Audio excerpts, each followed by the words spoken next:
Hello again. Welcome to another edition of CropLife Retail Week. Not in studio.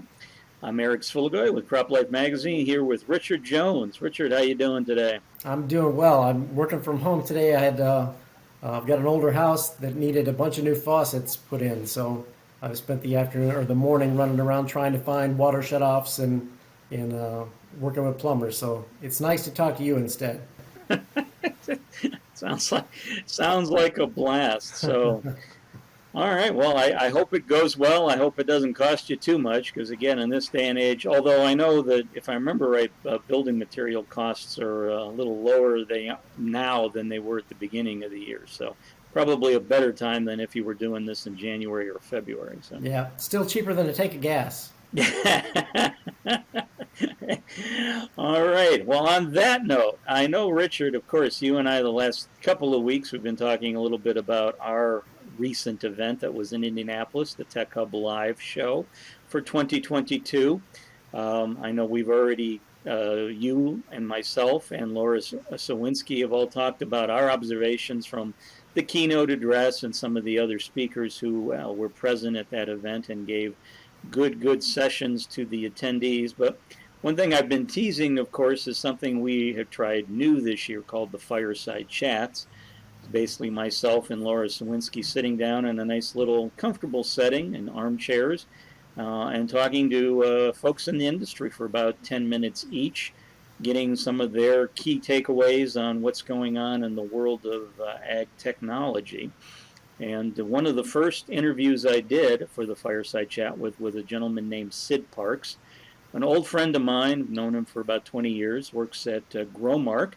And here is a little snippet of what Sid and I talked about during our Fireside Chat regarding marketplace dynamics.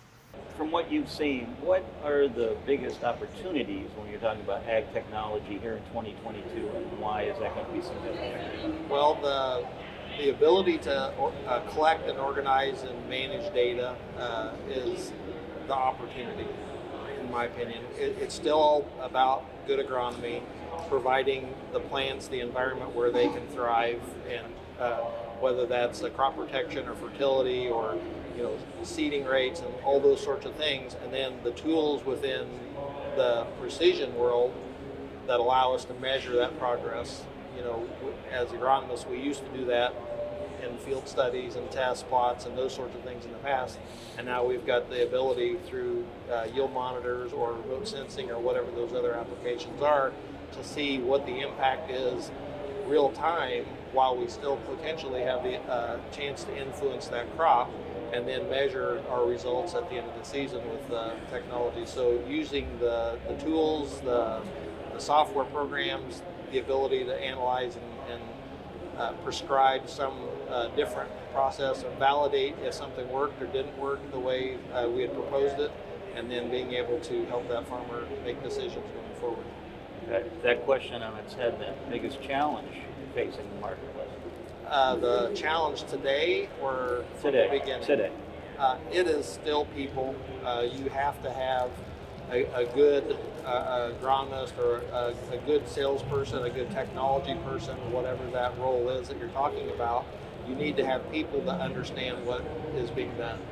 And you have to have a good training program, and that's one of the things that Growmark has really, over my entire career, has excelled at, in my opinion, to get people in the system, train them, and give them opportunities within the system to do things, working with growers or whatever their role might be, and then providing them the tools as well, the software technology, the hardware technology, whatever is needed for that role, then to be successful working with that grower.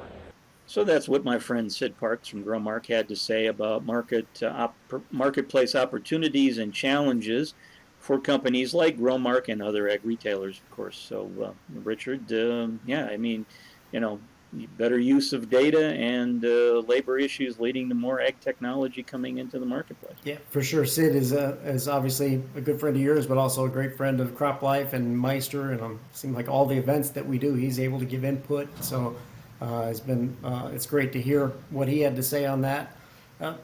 Being able to put data to use, collecting data, It's no problem. It's when you actually get it and trying to find something useful to do with it. So hearing that as an opportunity here, I think that's great to hear that. Well, one other thing, of course, we've been following a lot this year, again, basically since mid-February, the whole Ukraine-Russia situation, of course, with Russian troops invading the country and disrupting the ways of life there pretty much across the board.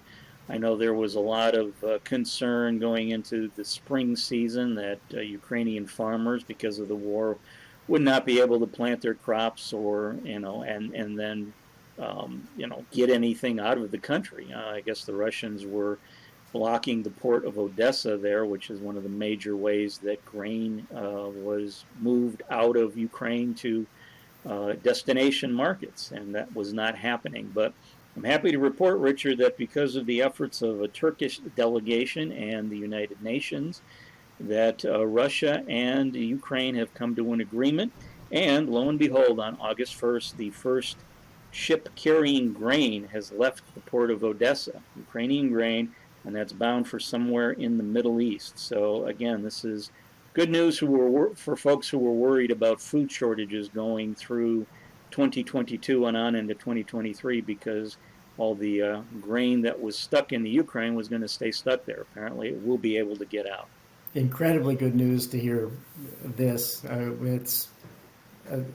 We haven't heard as much about the war in the news lately, which is good, but that hasn't meant that we've resolved all the issues that have come up from that. So food security is obviously a huge issue, even without a war in Ukraine and some of the issues around that. So this is definitely a positive step in the right direction, and it's great to have some good news for a change coming out of that part of the world. Yeah, indeed. So we'll follow this as we go forward to see if hopefully this isn't a one-time thing, and that more grain ships will be heading out of the port of Odessa here coming up during the rest of the weeks of August. So Richard, one other thing to share, I don't know if you remember this or not, I think it was maybe a couple of years ago now. There was a peach farmer in Missouri who had sued BASF and Bayer because he said that dicamba usage near his orchards had actually damaged his peach trees. And I guess there was a trial held, and the jury in the trial found in favor of the peach grower and awarded him $60 million in damages. But I guess we found out this week that a judge has set aside that verdict, basically saying that that was a judgment against two plaintiffs, and that BASF and Bayer are entitled to be able to have their own hearings and set judgments for each individual company rather than a combined judgment. So the $60 million has been set aside. There'll be some new trials, one for BASF, one for Bayer. So I would imagine that one of those two companies, when all is said and done, will probably have a lower damage amount to pay. So I guess there'll be good news for at least one of them. It's such a complicated problem anyway, trying to determine whether a grower someplace else is impacted by a spray. But then when you add in the complexities of the legal system and questions like why couldn't they have figured that out before they had a trial in the first place, all this, I'm sure this will go on for a while, but it'll be good to have that resolved, to your point, at least for one of them.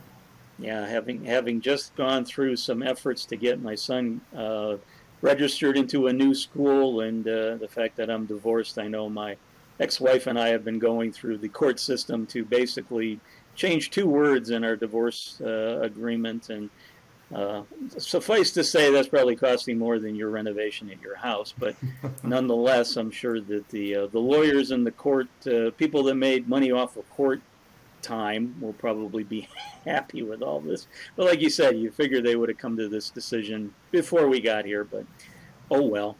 Yeah. The legal system always finds a way to perpetuate the legal system.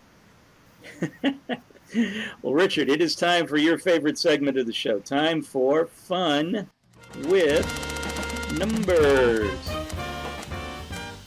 So I was fooling you last week, so we'll see what we do this week. All right, let's go. All right, so your number this week, my friend, is 64%. Okay, 64%. Okay, so to 64%, A, the percentage decline in wheat prices since that first Ukrainian ship set sail this week. Okay. Is that B, the USDA overall crop rating despite continuing drought conditions in many parts of the U.S.? Is it C, the percentage of the U.S. rated to be in a moderate drought situation? Or is it D, the percentage my car insurance premium will go up once my son starts driving next year? Now I put a 1 in front of that 64 for the car insurance. That's I think you're looking at more than 64% there. Yes, and I know my car insurance is due pretty soon. That's why I got a call recently about, have you thought about adding family? And I'm like, oh boy, here we go. You better pay it now. It seems awful fast for grain prices to moderate that quickly. So I'm going to guess, based on the condition of my lawn and the lack of water and rain up here recently, I'm going to guess the drought. Oh, I'm sorry, Richard. No, I hate to let you know, but the percentage of the U.S. rated in a moderate drought is 58%, not 64%. Okay. No, the 64% was actually B. According to the USDA, the crop rating overall for the U.S. is at 64% of the crop is rated good to excellent, which, as they point out, considering how much of the country is dealing with drought conditions, that is a very good number. Two other tidbits to share. They said that the best rating comes from the state of Wisconsin, where 19% of the crop is rated as good to excellent. And right now, the worst rating is in North Carolina, where 21% of the crop is rated as "quote unquote" very poor. Oof. So there you go, Richard. It's a crop thing for 64% overall crop rating so far this year. That's through like the 24th of July. Oh, good news. It's good to finish on some good news here. That's great. So I'm sorry your percentage is going down on these, but we'll get them next week, right? I'm going to keep trying until I get it right. All right, very good. Well, thank you, everyone, for joining us for this edition of CropLife Retail Week. I'm Eric Sfiligoj. On behalf of myself and Richard Jones, thanks for joining us, and we'll see you again real soon. If you have questions or comments about today's episode of Retail Week, contact us by email or Twitter, or type your message in the comment section below. Your feedback is important to us. We will try our best to address your thoughts in next week's episode, and be sure to subscribe to our YouTube channel.